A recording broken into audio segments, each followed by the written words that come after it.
1977 की गर्मियों में इंसानियत ने एक बहुत ही शानदार तरीके से तारों तक पहुंचने का फैसला किया। हमने 2 स्पेसक्राफ्ट, धरती के 2 दूत वॉयेजर 1 और वॉयेजर 2 लॉन्च किए। ये सिर्फ धातु और तारों की मशीनें नहीं थीं, ये हमारी अपनी जिज्ञासा का विस्तार थीं। इन्हें खोज की यात्रा पर निकलने के लिए डिजाइन किया गया था, हमारे सौर मंडल की अनजान गहराइयों में और आखिर में उसके पार भी। ये जुड़वां खोजकर्ता हमारी आंखें और कान थे, जिन्हें उन दुनियाओं को देखने के लिए भेजा गया था जिनके बारे में हम सिर्फ सपने ही देख सकते थे। उनका मिशन हमें एक कहानी सुनाना था, हमारे ब्रह्मांडीय पड़ोस की कहानी, एक ऐसी कहानी जो भौतिकी और प्रकाश की भाषा में लिखी गई थी। उनके लॉन्च का कारण एक दुर्लभ और सुंदर खगोलीय संरेखण था। हमारे सौर मंडल के विशाल बाहरी ग्रह बृहस्पति, शनि, यूरेनस और नेपच्यून एक खास तरीके से एक सीध में आ रहे थे। ग्रहों की ये व्यवस्था हर 177 साल में सिर्फ एक बार होती है। इसने एक स्पेसक्राफ्ट के लिए हर ग्रह की गुरुत्वाकर्षण शक्ति का उपयोग करके खुद को अगले ग्रह तक पहुंचाने का एक सही अवसर बनाया। इस गुरुत्वाकर्षण सहायता तकनीक का मतलब था कि यात्रा बहुत तेज होगी। ये एक ब्रह्मांडीय बिलियर्ड शॉट था, एक लॉन्च की कीमत पर 4 दुनियाओं का दौरा करने का मौका। नासा ने खोज के सबसे महत्वाकांक्षी मिशनों में से एक को शुरू करने के लिए इस क्षणभंगुर पल का फायदा उठाया। वॉयेजर एक मौलिक मानवीय इच्छा का प्रतिनिधित्व करते हैं, खोज की आवश्यकता। अपने शुरुआती दिनों से ही हमने रात के आसमान की ओर देखा है और सोचा है कि वहाँ क्या है। क्या हम अकेले हैं? प्रकाश के वो बिंदु क्या हैं? वॉयेजर प्रोब इन प्राचीन प्रश्नों की एक भौतिक अभिव्यक्ति थे।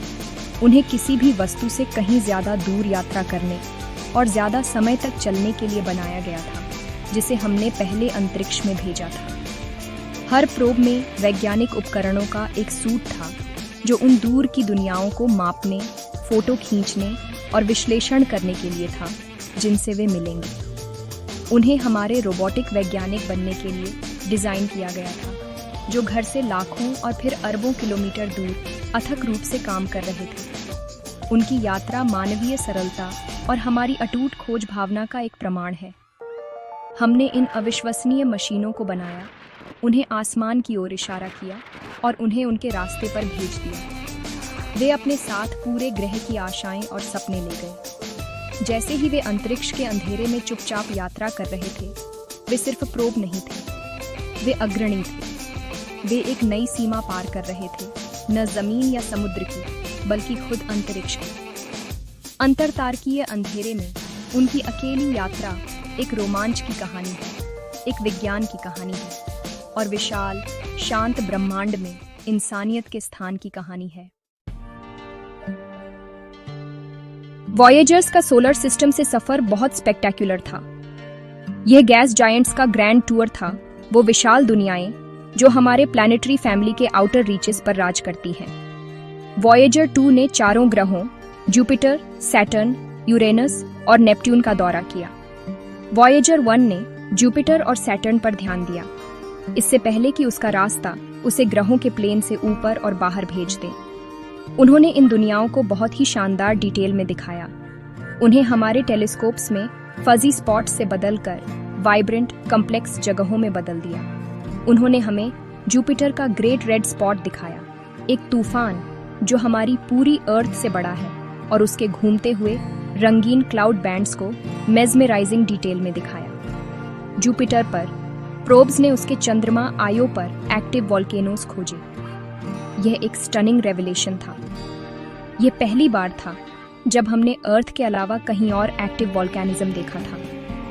उन्हें एक और चंद्रमा यूरोपा की बर्फीली सतह के नीचे एक लिक्विड वाटर ओशन के भी संकेत मिले। इस खोज ने हमारे अपने सोलर सिस्टम में कहीं और जीवन के होने की टेंटलाइजिंग पॉसिबिलिटी को खोल दिया। उन्होंने हजारों इमेजेस वापस भेजे, हर एक एलियन वर्ल्ड से एक पोस्टकार्ड थी। उन्होंने जो डेटा कलेक्ट किया उसने हमारी टेक्स्ट बुक्स को फिर से लिख दिया और फंडामेंटली हमारी समझ को बदल दिया कि प्लैनेटरी सिस्टम्स अरबों सालों में कैसे बनते और इवॉल्व होते हैं। फिर आया सैटर्न, सोलर सिस्टम का रिंग्ड ज्यूल। वॉयेजर्स ने हमें उसके मैग्निफिसेंट रिंग्स की पहली क्लोजअप लुक दी। वे सॉलिड बैंड्स नहीं थे, बल्कि आइस और रॉक के अनगिनत इंडिविजुअल पार्टिकल्स से बना एक कॉम्प्लेक्स सिस्टम थे। प्रोब्स ने नए चंद्रमा खोजे, छोटे शेपर्ड्स जो रिंग्स को उनके इंट्रिकेट शेप में रखने में मदद करते हैं। उन्होंने विशाल चंद्रमा टाइटन के पास से उड़ान भरी, उसकी thick orange nitrogen rich atmosphere को उजागर किया। यह दुनिया जो हेज से ढकी हुई थी, अजीब तरह से अर्थ जैसी दिखती थी, हालांकि उसकी नदियां और झीलें लिक्विड मीथेन और ईथेन से भरी हैं, पानी से नहीं।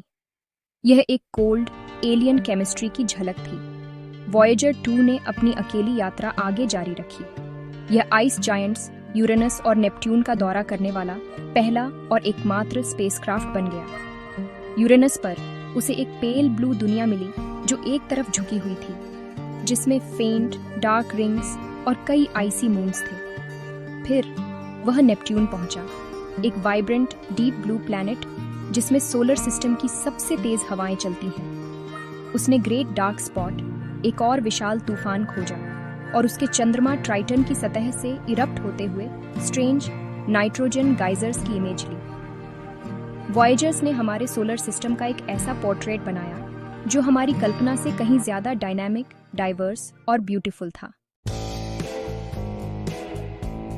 हर एक वॉयेजर स्पेसक्राफ्ट के साइड में एक बहुत ही खास चीज लगी हुई है।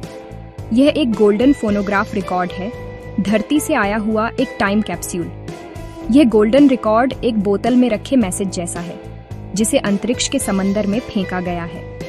इसका मकसद हमारी दुनिया की कहानी किसी भी एलियन सभ्यता तक पहुंचाना है जो इसे कभी ढूंढ सके। इसे ढूंढने के चांस बहुत कम हैं, लेकिन इसका होना उम्मीद की निशानी है और यह बताता है कि हम कौन हैं।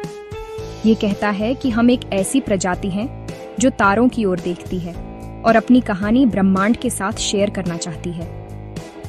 इस रिकॉर्ड की चीजें कार्ल सागन नाम के मशहूर खगोल शास्त्री की टीम ने बहुत ध्यान से चुनी थी। वे धरती पर जीवन और संस्कृति की विविधता को दिखाना चाहते थे। इस रिकॉर्ड में 115 तस्वीरें हैं जो एनालॉग फॉर्म में एनकोड की गई हैं। ये तस्वीरें हमारे सौर मंडल, हमारे डीएनए और मानव शरीर के वैज्ञानिक डायग्राम दिखाती हैं। इनमें अलग अलग संस्कृतियों के लोगों, जानवरों, पौधों और शहरों से लेकर रेगिस्तानों तक के लैंडस्केप की तस्वीरें भी शामिल हैं। ये तस्वीरें हमारे ग्रह और उसके निवासियों का एक स्नैपशॉट है जो अंतरिक्ष की विशालता में हम कौन हैं और कहां से आए हैं, इसकी एक झलक देती है। इस रिकॉर्ड में धरती की आवाजें भी हैं। इसमें 55 अलग अलग भाषाओं में ग्रीटिंग्स हैं, जिसकी शुरुआत 6000 साल पहले बोली जाने वाली अक्कादियन भाषा से होती है और दुनिया भर की आधुनिक भाषाओं के साथ खत्म होती है।